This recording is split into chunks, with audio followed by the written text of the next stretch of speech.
तेरा ते मेरा पाक आका हजरत सिद्दीक अकबर पाक दे कंधियां दे उत्ते तशरीफ फरमा होए, ऐलान खत्म होया।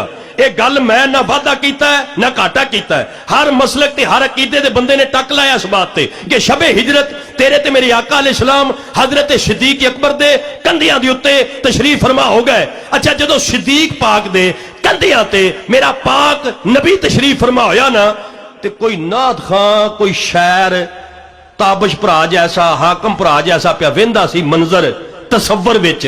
उन्हें फिर एक गल लिखी, एक गल पढ़ के उन्हें किताब पढ़ी, फिर एक गल लिखी, उन्हें तसव्वुर विच मंजर वेखिया, फिर उस गल लिखी। उस आख्या शान वध गया मोढियां ते चाण वाले।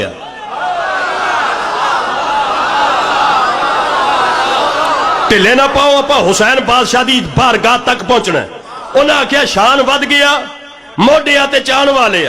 शान वध गया मोढियां ते चाण वाले। शान वध गया मोढियां ते चाण वाले। मैनू कोई उस शहर का एड्रैस देवे ना भी वह कित्थे रहिंदा है। अगर जिंदा होवे ते मेरा दिल ओहदे हाथ चुम्मा, अगर दुनिया तो चलिया गया है मेरा दिल ओहदी कबर ते बह के सूरत यासीन पढ़ा, अव्वल आखिर दरूद पाक पढ़ के ओहदी रूह नूं नजराना है अकीदत पेश करा। तेरे बंड तो कुर्बान जावां। क्या दलील दिती है भी शान वध गया मोढियां ते चाण वाले। उस आख्या पाक सिद्दीक अकबर तेरा शान सुहाबा विचों वध गया है क्योंकि तू सरकार नूं मोढियां ते चुकिया है। मैं आना गल दी वंड कर, गल ते टक ला, गल नूं मुका।